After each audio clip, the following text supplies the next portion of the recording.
So Pacers, this week I have a little strength challenge for you that primarily focuses on strengthening the hips and the core. 3 really sort of simple exercises. The reason I'm dressed in my regular work clothing is because I want to show you guys that you don't always need to make such a big deal or have these roadblocks of, oh, I gotta get home, and I know sometimes it's hard. You gotta change out of your work clothes and put on your workout clothes, but you actually don't need to. I will do this in the middle of my workday in my jeans and in my sweatshirt, or so as long as you can do this at work too, as long as you're not wearing too restricting of clothing, but you don't need to put on your tracksuit or your Lululemons or your shorts or your whatever it is. So we're gonna eliminate that, make it a little bit easier for you. So I thought I would demo it in my everyday clothes. The first exercise we're gonna do is a side bridge with abduction. I really like to see you guys do these 3 exercises, 1 to 3 sets, and I'm gonna go over the reps of each exercise. For this one, we wanna do 8 on each side, okay? So this is the side bridge with abduction. To set this one up, you guys, a couple things. Your top leg is extended. You've got flexion on your ankle joint, which means your toes are pointed up towards your shin.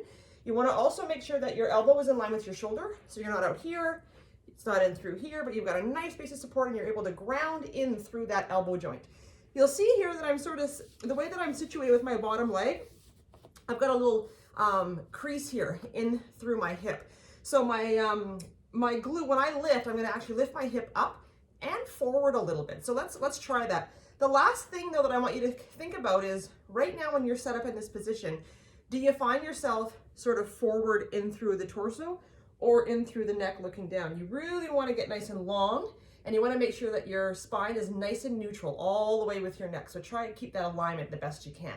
Okay, so I'm gonna start off by pressing in through my elbow and in through my lower leg, and I'm gonna lift my hips up and forward, and I'm gonna abduct that top leg, hold it for a few seconds and lower it.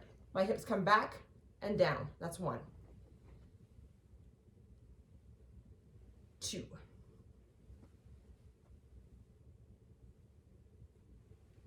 3.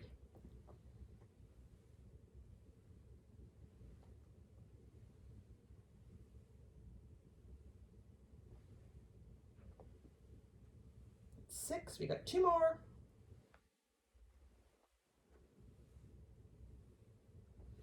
And just a reminder on this last one, I'm squeezing the glute, my left glute, and squeezing in through the glute and the hip here on through the right. So that was 8. And back. Let's go to the other side.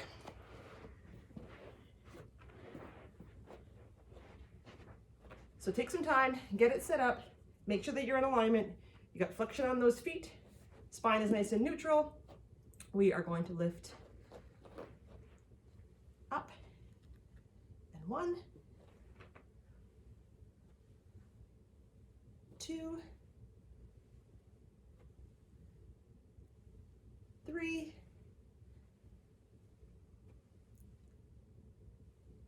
4, 5. You want to think about what you're doing. Think about squeezing those glutes. Holding that straight leg at the top for a few counts. I think that was 7. And 8. Awesome. Okay, the next one that we're going to go on to is called dead bugs. A lot of you have probably done this before, had a physio or chiro or a trainer or a coach prescribe this one to you before. So we're going to start off by lying flat on our backs. My feet are bent at 90 degrees, and there's a few key things that I want you guys to think about before you jump into this exercise. So first of all, when you bring your legs up, you want to watch that you're not bringing your knees too far forward towards your chest, okay?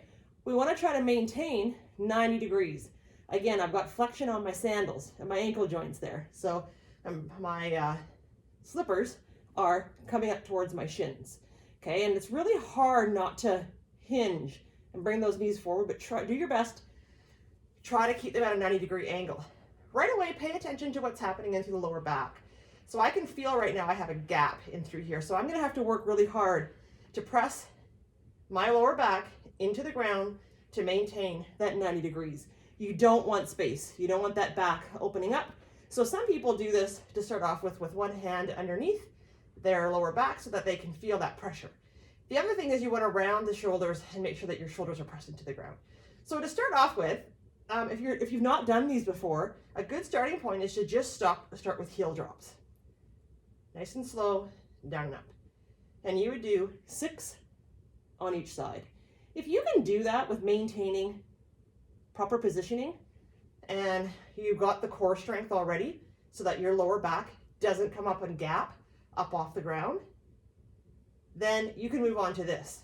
If that was hard work for you, then stay there for a little while until you improve on that. And then from there, hopefully I don't hit the wall, but I think I'm going to. You're going to extend opposite arm and opposite leg. Now again, watch that that doesn't come forward. Keep it at 90 and then back up. Watch that there's no gap in between your lower back and the ground.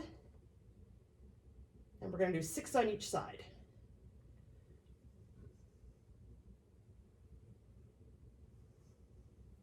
I constantly have to correct myself on this one.